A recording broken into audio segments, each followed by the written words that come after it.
Hey Crypto Universe, it's me Eugene Tay here. You're watching us on Rock the Block Live with a very special guest I have in-house today, Steve Müller from Bitcore. Bitcore? Yeah. Well, you probably have not heard of it for most of you, but Bitcore ticker is BTX. Now this guy are the hidden gem of the Bitcoin family. That's what I believe at least. So we're here with Steve to talk about the project that he has started more than a year ago. In fact, he started it before Bitcoin Cash. So That's correct. the majority of you out there who've heard of Bitcoin and Bitcoin Cash and not heard of Bitcore, today is the day we're going to unveil what the hell is this mysterious project that you are not letting the rest of the world know. Because I personally been following your project and I think it's very, very cool. So for the interest of those who have not heard of you guys, maybe you can give us some information about Bitcore. Yes, Bitcore is a very unexpected project for us. We started in the early days with Bitcent, with another coin, and we had no attention in the market. No one of the world knew from us, and we always were behind the monitors and coding and programming and doing some nice stuff. But Bitcore should change everything. It was an idea from Chris. Chris is our main core developer. Okay. And he were very upset about the situation in Bitcoin, that you needed more than 4 years for an update to get SegWit on board. And he said, okay, so it's a funny stuff. It's a funny part. We begin with Bitcoin. We make a coin to show the community, to show the crypto world what we can do to start the coin with SegWit. And it's one of the top features we have on Bitcoin. It's really from the beginning on with SegWit activated. And so we decided, or to get so many people on board, we decided to make atoms and snapshots. Okay. Many people believe that we are a Bitcoin fork, like Bitcoin Cash or Bitcoin, I think Bitcoin Diamond. There are so many other competitors on market, Yeah. but we are not really a Bitcoin fork. Right. We are between somewhere. We are a hybrid fork. We have an own chain. We started from new, so it's the reason that we are very small. We have only a 1 gigabyte blockchain right now. And it's one of the top feature, or it's one of the main point that people believe that we could be a payment coin because we have not really a big blockchain. And but when you get bigger, would then that be a problem? Is it scalable then? yes, we have you can scale. Our Bitcore is really big. We have big blocks from the beginning on, 10 megabyte blocks. With SegWit activated 20 megabyte blocks. So the question would be on most people's minds is that's just like a bigger block compared to Bitcoin Cash, which is like 8 megabyte. Yeah. So is this a matter of bigger block size wins? And then would someone else come up with a bigger block size, 15 meg? And would that be a better technology? Because most of us are on the surface, we only know, without getting into the technical details, the main question that everyone would have would be, what's the difference between Bitcoin, Bitcoin Cash, and Bitcoin, right? In Bitcoin, we know that you need, or the scale problem. The scale is the main point in cryptocurrencies in general. To hit really a big scalability. And Bitcoin, we know, has around 1 megabyte together with SegWit 2 megabyte blocks. But it's not enough if we go mainstream, if we bring in the masses to spend for all people the transaction, to provide it. Bitcoin Cash started also with a small blockchain. Right now I think they are working on bigger blockchains, but Bitcoin Cash still has 10 megabyte block time. We started from the beginning on with 2.5 minute block time. So we have 2.5 minute block time and we have 20 megabyte block size together with SegWit. So we can handle over 48 million transactions per day without any features like Lightning Network or similar stuff. So the interesting thing about Bitcore is it's not just talk. You guys have actually implemented all this, tested it out. Merchants actually coming on board. That's true. We also proved it on the blockchain already that we can handle 5 million transactions in 3 days. it's really, we called it in our website as a world record because no coin did it before. We had Bitcoin Unlimited tested it on the testnet, but we proved it on the mainnet. Yeah, it's a very important point to know that we really proved that we showed the world it's working. Our code can handle much transactions, so many transactions in the shortest time.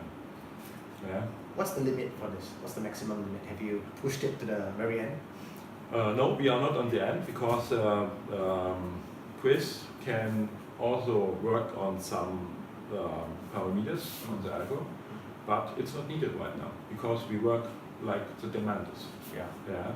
If let's say 2 years later, maybe we begin to reach maybe 2, 3, 4 million transactions per day, we can of course work on it.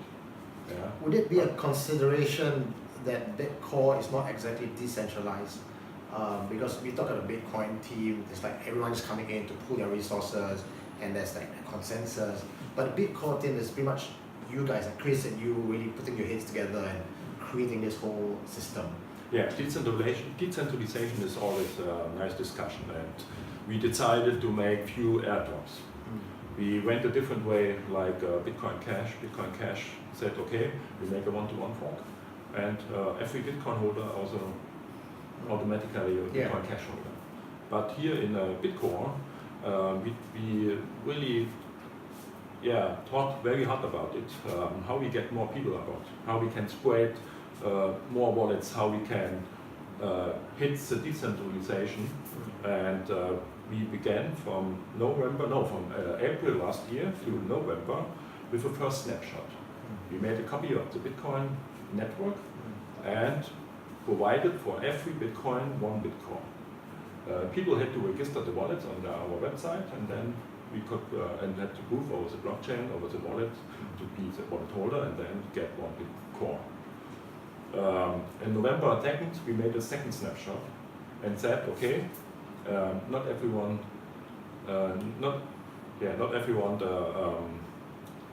grabbed our Bitcores to be a happy Bitcoin holder, but okay, we wanted to push this and said, okay, we make a second snapshot, and the second snapshot was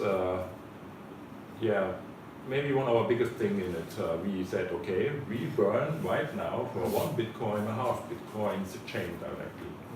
And it's a lifetime claiming. Yeah, so if we hit more attention, people can claim it later. Yeah. They have to claim it right now. And the third one is that we made airdrops. We had some coins, there were some coins over. I was there during that era when you were airdropping stuff. Yeah, okay, we believe in it that we need more, also education, and people had to register the wallet, people had to download the wallet, people had to make a password. It was tough, bro. I don't know, we were like crypto savvy people, but to even try to download a wallet, put it, exactly. And I was like, if we really get people, or that we let the people know, holding coins on exchanges is very dangerous. What will happen if an exchange fails? All the money is gone. System not really change. So we really go back to what Satoshi Nakamoto said. Have control over your money with your own wallet. Yeah. So people had really to download the wallet. We educated them. We showed them how to make a password. We showed them how to register on the website, and then they got the Bitcoin. And from November on to April this year, April 30th was the last one, we increased our airdrops beginning from 3% to the last one was 8.5%. And it hit a little bit more attention and more attention. People spoke about it. People told to friends, hey, you see your Bitcoin, you get some coins or not, and grab the coins. Correct, because there was a, as I said, I was there since like November, and I saw the whole community suddenly just got really excited about Bitcoin, because all like the rage. And then I'm on your Telegram group, and there's hardcore fans who are pro Bitcoin, right? Yeah, It's like, oh, we hold to the very end. Yeah, today we say, oh, we are Bitcoreans. We Yeah. try to hold the community as a family because we want to, we give them the feeling, Yeah. hey, you can work together Yeah. on the whole success we want to reach. But right after the airdrop ended, like Yeah. a ton of people just dump their coin and sell. Of course. It's expected, right? Of course, there are many investors, there are many speculators, and said, okay, cool, now I have many coins, now I dump the coins on market, and yeah, get my Bitcoin back. And Do you think in that case that the airdrop did more harm or good? Like it did good because it spread awareness. many people think, okay, right now that they said sold the airdrops. We'd say only, hey, they distribute it further for us. Okay. So you can just Distribution will go on. buy it back. Of course. And we had another situation, the whole market went down. Yeah, we had not only Bitcore, also Bitcoin, and the whole altcoin market went down. You see it right now in the coin market cap. Yeah. So many coins and so many tokens go down. And for us, it's not really a problem because what is better for us is to increase the volume. Now when you look at the market, Yeah. because Bitcore, you guys are almost like purists. You have your philosophy, your Satoshi Nakamoto's vision. What are some of the things that you see in the market today that disgust the hell out of you? Like, There are many, we see it on the ICO market, on the ICO market, there are so many scams on market. So many people want to try to get rich in the next day, and we have also failed ICOs that people promise stuff, collect some money from the investors, and went, not here. doesn't it piss you off? Like those money could actually come to legit projects, but yet they get burned by scam projects. And then here you are, working hard, your hands to the bones, and that money should be yours. Or as Bitcoin at the very least, right? In terms of volume, that's what we talk about. Yeah, this is our way we work. We are passionate developers, and we are passionate educators, and for us it's more important that people know finally how cryptocurrency works. In Germany, we started our coin in Germany. Okay. Germany is not so easy in blockchain technology and to start a company or similar stuff. Okay. So we decided, of course, to make also the airdrops because it's how I should say. If I come to you and say, "Hey, I will show you, you get one Bitcoin from me for nothing. You don't have to pay for it." It's another feeling for you. Yes, You say, "Okay, cool, wow, what's a nice start." I'm ready to hear. That was a catch. Exactly, yeah. What a nice start. Cool, wow. But now I can feel, I see Bitcoin is working, and this is exactly the way we try to educate the people. Education is one of the top points in our vision. Since we're talking about education, and this is the reason that we have really a hardcore community. yeah. Because we have so many earlier birds in our coin. We educate them, we show them how to download the wallet and how to work with the wallet. So since we're talking about education, and this is a special episode for the Bitcoin and Bitcoin family, let's hear, Steve, your thoughts on Bitcoin versus Bitcoin Cash. Because this is the big question that's been going on for over a year. I will be very serious. We are not so hard looking in Bitcoin Cash. We do our own thing. Yeah, we started our coin earlier than Bitcoin Cash. We had the idea with the fork earlier than Bitcoin Cash. And what I miss in Bitcoin Cash is really the two education. And Bitcoin Cash always claim we are Bitcoin. And I think it's not fair because Bitcoin is the first mover on market, and Bitcoin deserves it to be always one of the top coins. It's the funny stuff is we are blocked in so many channels and so many social media accounts. I see it on Twitter. I'm working on Twitter too, and I see that Bitcoin Cash blocked Bitcoin. I think they feared something. They blocked Bitcoin. Yeah, Bitcoin Cash blocked Bitcoin. Yeah. Whoa! Yeah. Whoa! Yeah. Why? I don't know why. I think maybe some of our community members picked them somewhere and said, hey, look at your technology, Bitcore more serious about the technology, about future developments for cryptocurrency in general.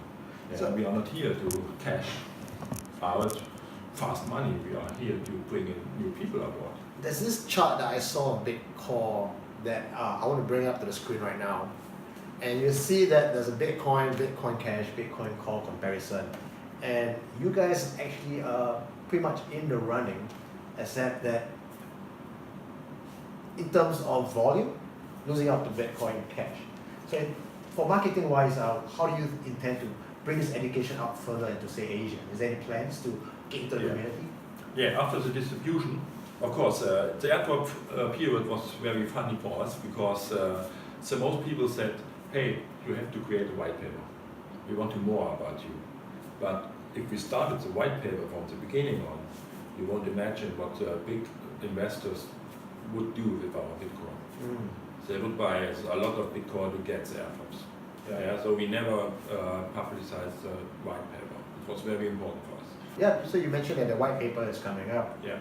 And I think what I picked up from this is you didn't want to do the white paper, you didn't want to go to market with that kind of in-your-face strategy because you didn't want investors to come in, game the system, buy the coins and stuff, and ruin the market for everyone. So it's almost a deliberate action to hold back. Exactly, and of course, right now we have a small volume. After many people on weekends sold out airdrops, we have now to work on the volume. We can what do that. What are some of the plans to bring the volume up? Because I'm going to load up on Bitcoin. One very important part is that we get real-world use cases. Yeah, that we get projects aboard and partnerships aboard to work on Bitcoin and on Bitcoin's ecosystem.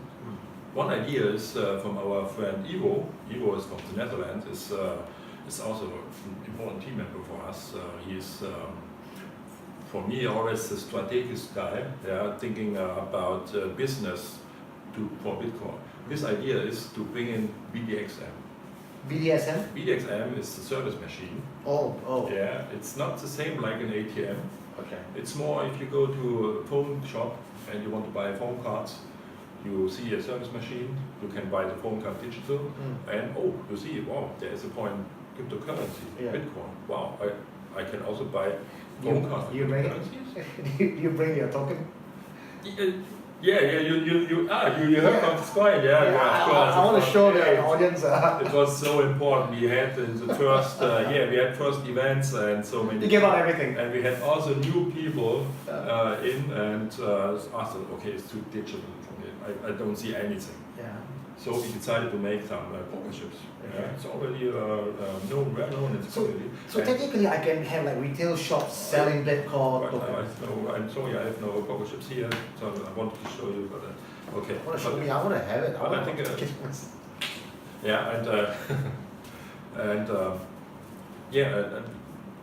about the BDXM project, we will describe it very soon. Yeah, you will know everything about it. Ivo is finally finishing the stuff for it. And another project is the payment gateway. Okay. It's so important that merchants can cash out or can exchange instantly the coins because, like in Germany, you need to exchange instantly for many merchants because if you hold the coins, you have different tax regulations on it and so many law reasons, and so we see that the payment gateway is unavoidable. So the upcoming plan for you guys is really to go to market, getting retailers to support Bitcoin and accept Bitcoin, right, for payment. Yeah. All right. Well, it's of course, we are looking also to a different coin, maybe to Bitcoin, to bring in the big partner, of course, and it's very important that you can exchange instantly fiat to Bitcoin. Right. Were you working on a Bitcoin project way back? You were part of the early team for Bitcoin?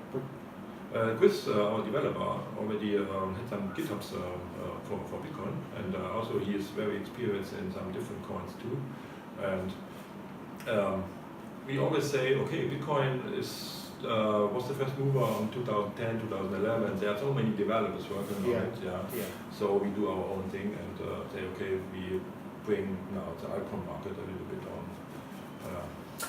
Well, you guys have heard it. Topsky. You guys have heard it from Steve. This is going to be the rebel Bitcoin child. If that's how I kind of look at it, it's like, you know, you have to Okay, Bitcoin, why not? Yeah, Bitcoin, of course, and yeah. that little Yeah. rebel child coming up from. Yeah, many people like Bitcoin second chance or Bitcoin's next generation. There are so many slogans around us. So while you guys But I are like it. busy trying to be a currency or asset class and can't decide about how you're going to make this work out in terms of payment, Yeah. Bitcoin might just come around with a solution that the market really needs.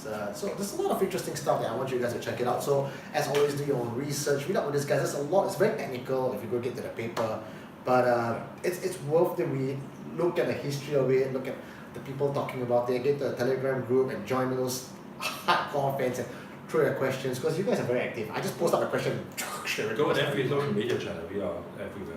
It's very important that the community can speak directly with developers. So you hear it right here first. If you see Bitcoin in the store, then you can say, yeah, it's because I watched Rock the Block live and I got this information firsthand. Well, Steve, thank you so much for your time. I'm glad you're here in Singapore. You are the Wow, it's a key- very warm city. Awesome. Yeah, I feel for my first time. Wow, Singapore really hot. That's true.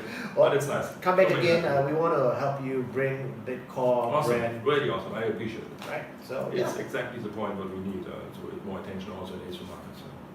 Well, that's all the time we have for you today. And ladies and gentlemen, we'll see you guys next week on Rock Reviews. This is me, Eugene Tay, and Steve Müller saying good night.